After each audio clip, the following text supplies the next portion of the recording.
ఆయన సన్నిధిలో ఉంటుంది ఆశీర్వాదకరం. ప్రభుత్వ ప్రియులారా, ఎవరైనా చూడలేదని మొదటి సందేశం అయిపోయినది. రెండవ సందేశంలో మీడియాలో చూస్తున్న వారు కూడా ప్రత్యేక వందనాలు. మా సహోదరులు, అలాగే అక్కడి పెద్దవారు, సేవకులు, సహోదరులు, గృహాదగుల వారు రిలే చేయమని అడిగినారు. కాబట్టి వారికి నేను చక్కగా లైటింగ్లో వాయిస్ కొంచెం ఇబ్బంది అయినా కొద్ది దినాల్లో దాన్ని రెక్టిఫై చేద్దామని తెలియజేస్తున్నారు. ఇది 3వ దినము. మొదటి దినము ఉపవాసము, 2వ దినము 4వ దినం ప్రాముఖ్యత, 3వ దినం ఉపవాసము ఎందుకు ఉండాలి.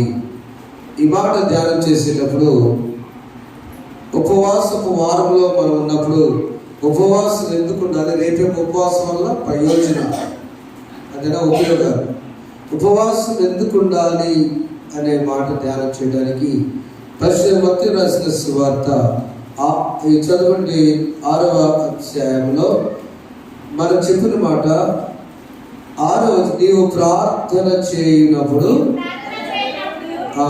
నీ గదిలోనికి వెళ్ళి తలుపు వేసి రహస్యమందున నీ తండ్రికి ప్రార్థన చేయము, అప్పుడు రహస్యమందు చూచి నీ తండ్రి నీకు ప్రతిఫలం ఇచ్చును. అనగా ఉపవాసపు బాధ, ఆ వేదన ఎవరికి చెప్పుకోవద్దని చెప్పారు. వేషధారుల వలె బయటకు వెళ్ళి కాదు. నువ్వు ధర్మం చేసిన పైభాగంలో నువ్వు ధర్మం చేయనప్పుడు రహస్యంగా ధర్మం చేయి. ఆ తర్వాత ప్రార్థన చేసేటప్పుడు మనుషులు కట్టు చేయొద్దు. నువ్వు ఒంటరిగానే ప్రార్థన చేసుకో. నీ ఉపవాస దీక్షను ప్రభుత్వ పోరాడు. ప్రాముఖ్యత అంటే నీకు ఫలము దొరకాలంటే, ఫలం పొందిన ప్రభు కూడా చెప్పిన మాట ఏంటంటే, అయితే మీరు ప్రార్థన చేయనప్పుడు వేషధారులు వలె ఉండవద్దు, మనుషుల కనబడి సమాజ మందిరంలోనూ వీధుల మూలలో నిలిచి ప్రార్థన చేయడం వారికి ఇష్టము, వారు తమ ఫలం పొందినారని నిత్యం నీతో చెప్తారు. నీవు మాత్రం అవ్వద్దు.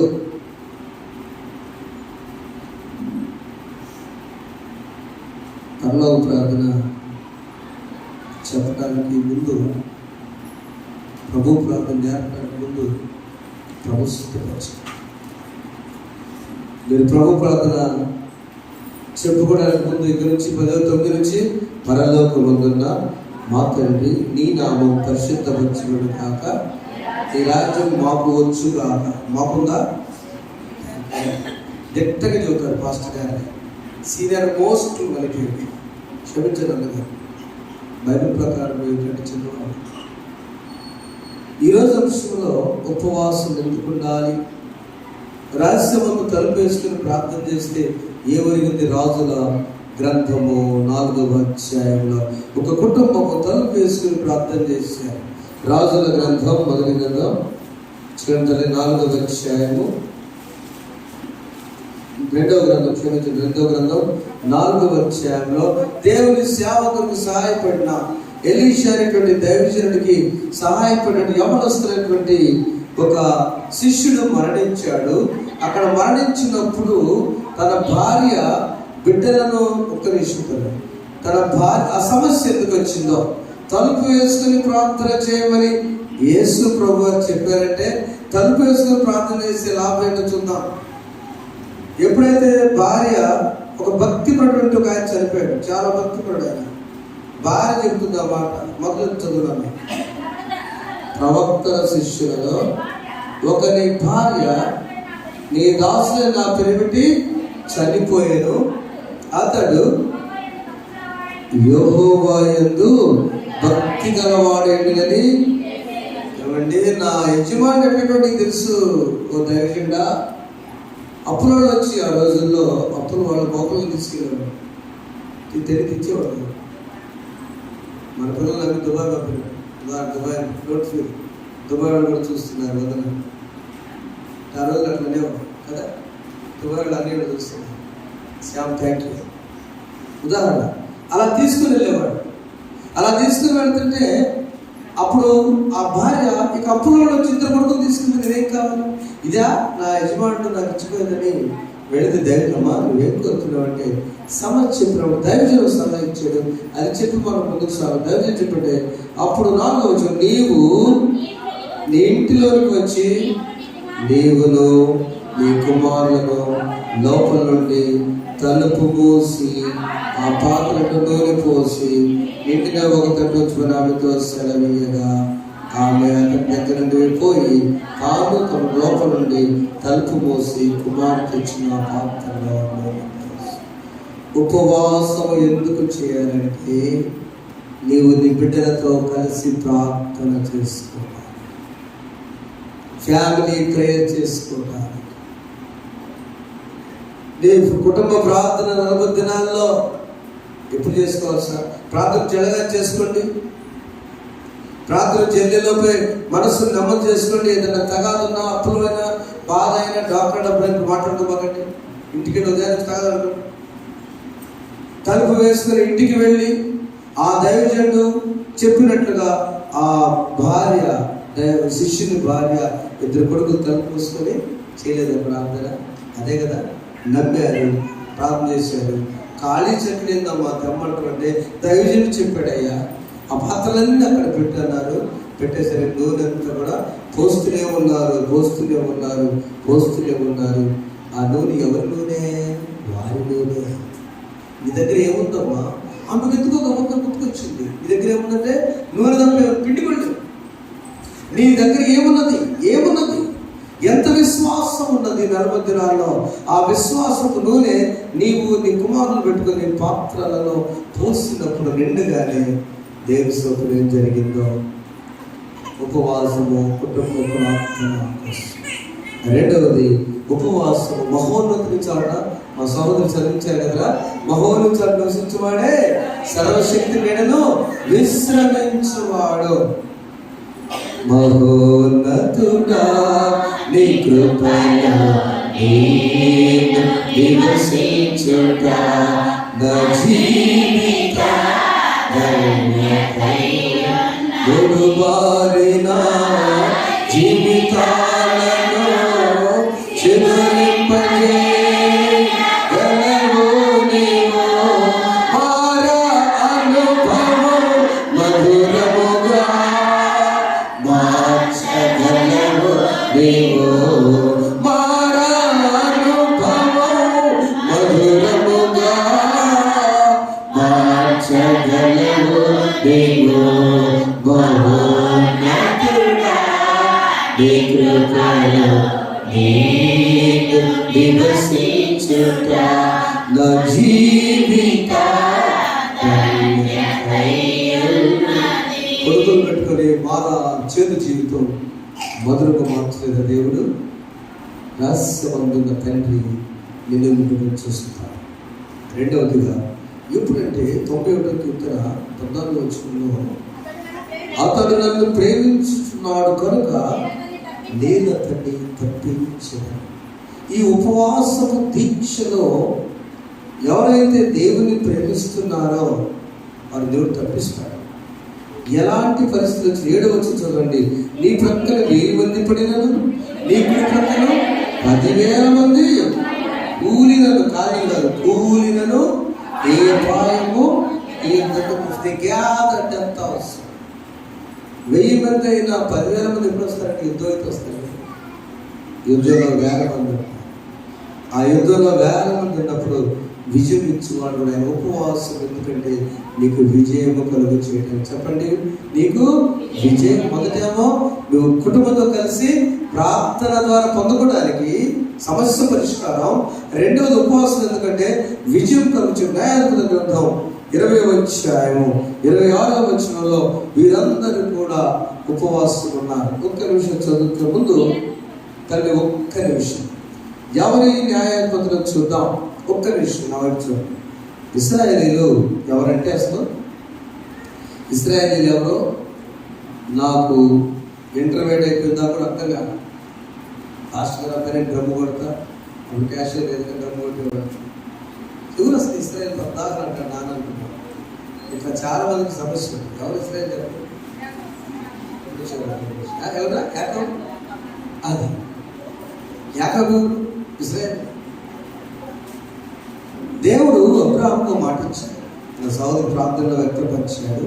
దేవా సంతానం కూడా మా బిడ్డకి దయచేయి. అబ్రాహాము పరిస్థితి కూడా శారీరక ఉన్నప్పుడు అబ్రాహాముకు మాట ఇచ్చాడు, తర్వాత బైబిల్ బాగా ఈ సంతానం నేను ఆకాశ నక్షత్రం కంటే విశ్లేషణ కంటే అధికంగా విస్తరింప చేస్తున్నాను. తర్వాత లేక ఒక ఆయన పుట్టాడు, 100 సంవత్సరాలు. ఆయన పేరు ఇస్సాకు.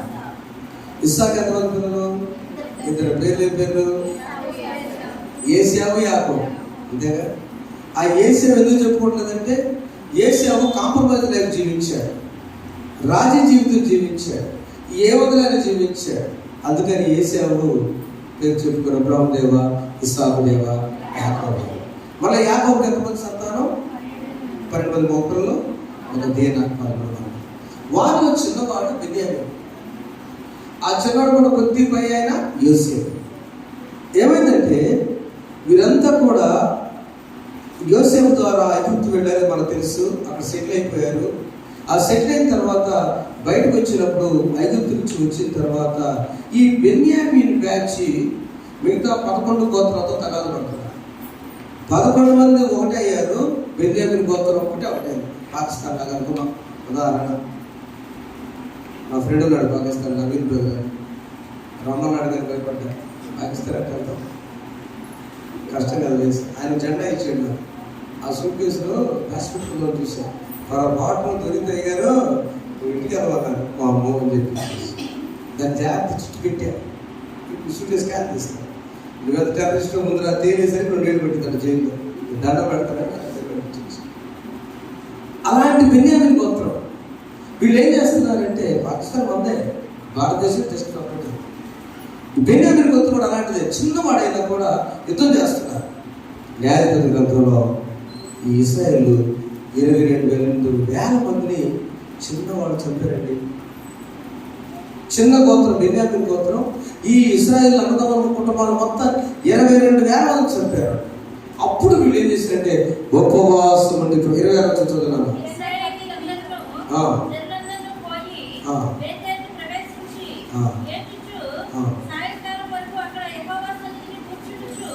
సాయంకాలం అక్కడ యెహోవా సన్నిధిని కూర్చునుచు ఉపవాసం ఉంది దహన బలులను అది ఈతికి బాధ. ఇంతమందిని కూడా వారి దగ్గర మందస్సము కూడా ఉన్నది. అది ఉంటుంది దగ్గర వారి దగ్గర నిబంధన మందస్సం 26 అక్కడ యెహోవా సన్నిధిని ప్రార్థించి అర్పించింది.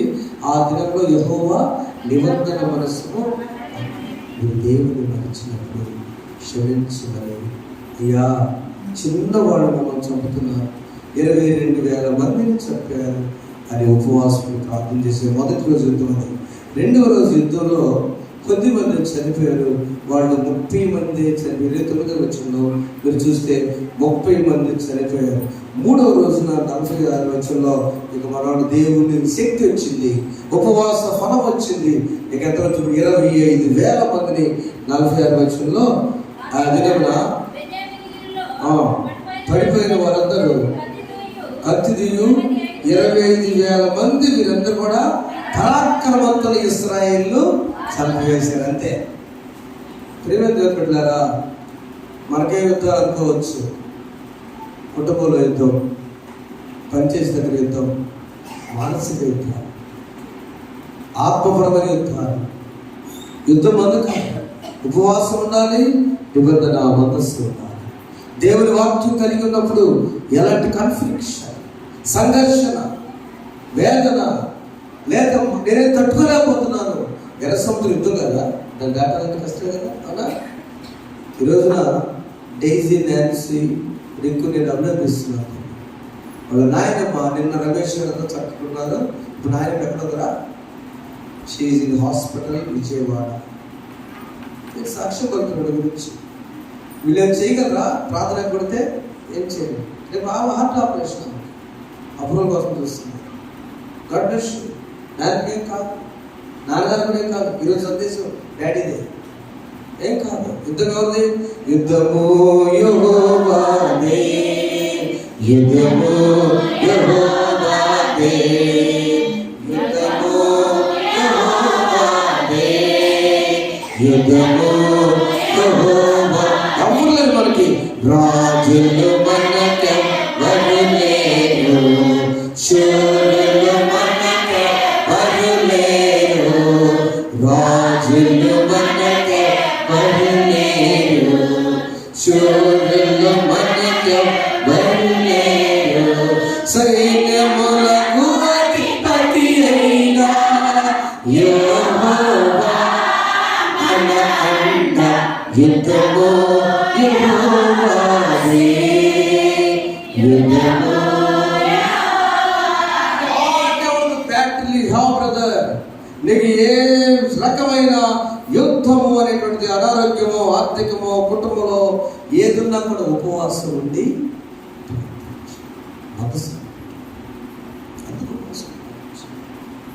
వాడి నీకున్న యుద్ధాలలో ముందుకు నెట్టుకొని ముందుకెళ్ళాలంటే ప్రార్థన, ఉపవాసం. మూడవది చూస్తే నీకు శుభప్రదమైన ప్రయాణం కావాలంటే యెషయా గ్రంథం 8వ అధ్యాయం 21వ వచనంలో నదీ తీరమున పిల్లలను తీసుకుని నదీ తీరం పిల్లలు తీసుకెళ్ళి చదువు. ఎవరంటారు? యెషయా అంటున్నాడు, దేవుని సన్నిధిని మమ్మల్ని మేము దుఃఖపరుచుకుని, మాకును మా చిన్నవానికి మా ఆస్తికి శుభ ప్రయాణము కలుపుటకు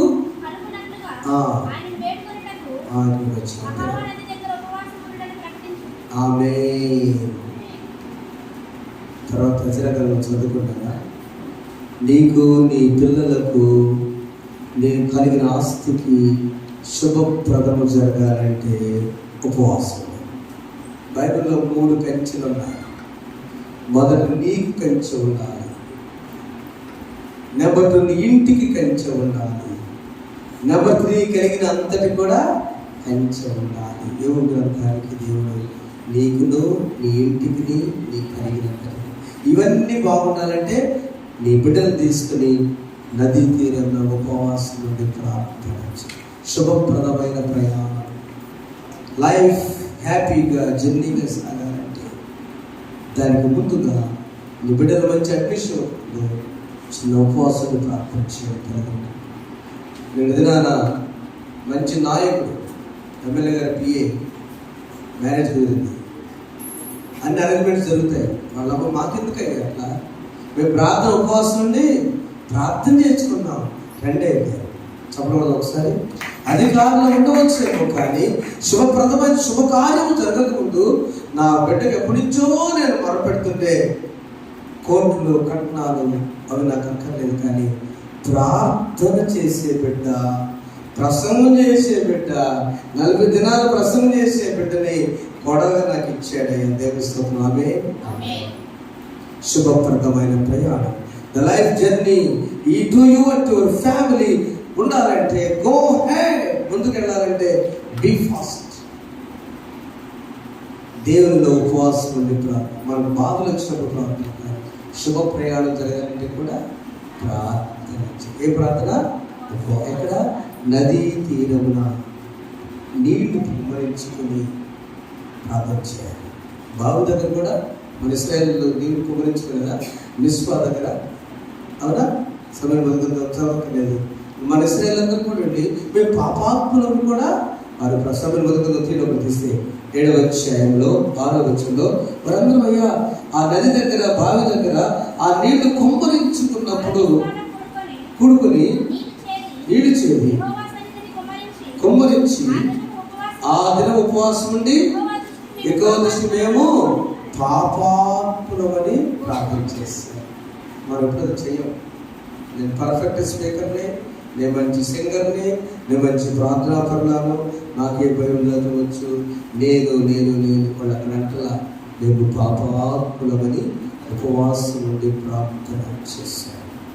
ప్రేమదేవులారా, రాత్రికాల నీ కుటుంబము, నీ బిడ్డలు క్షేమం ఉండాలంటే తలుపులు మూసుకుని రహస్యమందున నీ తండ్రి చూచినట్లుగా ఆనాడు ఎలీషా శిష్యుడు ఎలా తన భార్య ఎలా బిడ్డలు పెట్టుకుని ప్రార్థన చేసిందో, నీకు ఏ సమస్య నీ బిడ్డల దగ్గర పెట్టుకుని ప్రార్థన చేయాలి. నెంబర్ 2, యుద్ధం లాంటి సమస్యలు ఏ వచ్చినా కూడా న్యాయాధిపతి గ్రంథం ఇశ్రాయేలు ఎలా ఆ బెన్యామీను గోత్రం ఓడించడానికి ఎలా ఉపవాసం ప్రార్థన చేసి మనస్సాన్ని పెట్టుకుని చేశారో, అలా యుద్ధం అనే సమస్య నుంచి పోవాలంటే నిబంధన మనసుని బయట దగ్గర పెట్టుకుని నువ్వు ప్రార్థన చేయి, ఉపవాసం ఉండి. మూడో విషయంలో నువ్వు ఎలాగైనా నీ శుభ ప్రయాణం జరగాలంటే నీవు నీ బిడ్డలు యేసు ప్రభువుకి ఎవరు కావాలండి? గాడిద కాదా? గాడిద నీవు నీ బిడ్డలు, నీ family is most essential and important to God. దేవునికి నీ పిల్లల మీద పెట్టుకొని చిన్నపిల్లలతో ఉపవాసం. ఇంకా నిండేవాళ్ళైతే జంతువులు కూడా అన్నవేరేటట్టు కదా, ఆహార పశువులు కూడా ఏరంట. ఇంకా బయటకు వెళ్ళినాడు ఉపవాసం. చూడండి మన ఇంట్లో ఆ పిల్లల కన్నా చికెన్ తీసుకురాయ్యా, చికెన్ తిన్న తప్పలేదు అంట, పిల్లలు సపరేట్ చేస్తారు. కాదు, యెషయా చెప్పాడు పిల్లలు ఏమో అక్కడ ఉపవాసం ప్రార్థన చేస్తారు. నాలుగోది అన్యాయపు తీర్పు తీర్చిన దానియేలు గ్రంథంలో రాజుగారు కూడా దానియేలు గ్రంథం 6వ అధ్యాయంలో దానియేలును సింహపు బోనులో కాపాడినది నీవే కదా, జల ప్రళయములో నోవాను కాచిన బలవంతుడ నీవే కదా, నీవే కదా, నీవే. బలవంతుడైన దేవుడు పుట్టినచుతున్నాడు. అంతట రాజు ఆ రాత్రి అంతా ఉపవాసం ఉండి నాట్య వాయిద్యములు జరగకుండా నిద్రపడతాడు. రాజుగారు శిక్షిస్తుంది ఆయనే. అయ్యా దానియేలు చచ్చిపోకూడదని ప్రార్థన చేసేది కూడా ఆయన. అవునా? శిక్ష ఆయనే చేశాడు. అన్నేమో తెలుసు ఆయనకి. ఆయన ఏం చేస్తాడు తెలుసా? డ్యాన్స్ ఆపేసాడే. ఆ రాత్రి నిద్ర పట్టలేదు, ఉపవాసం ఉన్నాడు. నేను అన్యాయం శిక్ష వేసాను. దానియేలుకి చాలా మంచి అవనస్తుడు, చాలా పర్ఫెక్ట్, చాలా క్రమశిక్షణ కలవాడని రాజు ప్రార్థన చేశాడు. రాజు ప్రార్థన చేసి కిందకు వచ్చి ఆ గుహ దగ్గరికి వెళ్ళి ఏమని అంటాడు తెలుసా? ఆ ప్రార్థనలో జీవము గల దేవుని సేవకుడు అయిన దానియేలు నిత్యం నివసించిన దేవుడే సింహాల గుహలో మొక్కలు అయిపోవాలనుకున్నటువంటి ఈ రాజు తనలో ఉన్నటువంటి ఉపవాస దీక్ష దేవుడికి ఒక మంచి పేరు పెట్టాడు. ఏం పేరు అది? జీవము గల దేవుడు. చప్పటి ఒకసారి గట్టిగా, నీవు నమ్మిన దేవుడు జీవము గల దేవుడు, ఇస్ లివింగ్ గాడ్. నీ ఉపవాసంలో దీక్ష చేస్తుంటే ఆశామాషాలో చెప్పుకునే దేవుడు కాదు, ఇస్ లివింగ్ గాడ్. జీవము గల దేవుడు. ఆ జీవము గల దేవుని శక్తి, ఆ జీవము దేవుని యొక్క నడిపింపు, ఆ జీవము దేవుని సాక్ష్యం ఈరోజు రాజుగారు చెప్పినట్లే నిన్ను బట్టి, దానియేలును బట్టి. అక్కడ రాజుగారు చెప్పాడు, దేవుడు మనల్ని బట్టి ఇతర సాక్ష్యం పలుకుదురు కాక. That is fasting. అది ఉపవాసం. ప్రియమైన వాళ్ళ రాత్రి ఒక పరిశ్రమ చేసుకున్నాం. పరిశ్రమ తండ్రి మనం చూస్తున్నాం. చివరిగా యేసు గెత్సేమనే తోటలో 40 దినాలు ఉపవాసం ఉండి ప్రార్థన చేసిన ఎవరి కోసం? నీ కోసం, నీ పిల్లల కోసం. ఆయన అన్నారా లేదా ప్రభు? ఎవరి కోసం? నీ కోసం, నీ పిల్లల కోసం, నా కోసం. ఆయన రాజుగా, ఆయన యుద్ధం అంతా ఈ లోకం అనే పాపపు యుద్ధం. ఆయన శుభ ప్రయాణం అంతా సిలువ ప్రయాణం. ఇవన్నీ ప్రభు జరిగించారు. ఆయన పిల్లలు ఎలా ఎజ్రా ఉపవాసం చేశాడో మీరు మీ పిల్లలు సిద్ధపడమని చెప్పాడు ప్రభు. అన్యాయం తీర్పుతున్న ప్రధాన యాజకులు యేసు ప్రభుని అన్యాయంగా తీర్పు చేసినా కూడా అలాంటివన్నీ ఆయనే పడి మనకు ఉపవాసం యొక్క ప్రయోజనం చెప్పారు. ఎందుకు ఉపవాసం ప్రార్థన చేసుకున్నాం? ఈ సమస్యలు పోవును కాక, నీ బిడ్డలు నీవు శుభ ప్రయాణం జరిగించును కాక, నీకు ఏదైనా అన్యాయం జరిగితే దేవుడు న్యాయం చేయను కాక. దేవుని బిడ్డ జరిపేటువంటి వారిని ఏదైనా కుటుంబాల్లో వేదన రోదన కన్నీరు వస్తే తలుపు వేసుకుని ఏకాంతంగా కుటుంబ ప్రార్థన దేవుడు మిమ్మల్ని బలపరచిన కాక. పరిశుద్ధానికి ఉన్న వాక్యం ఉన్న ప్రతి బిడ్డను బలపరచండి. ఉపవాసం ఎందుకు ఉన్నాం ప్రభావం, దాన్ని మేము కొనసాగకుండా ఏసునాం కూర్చున్నాం.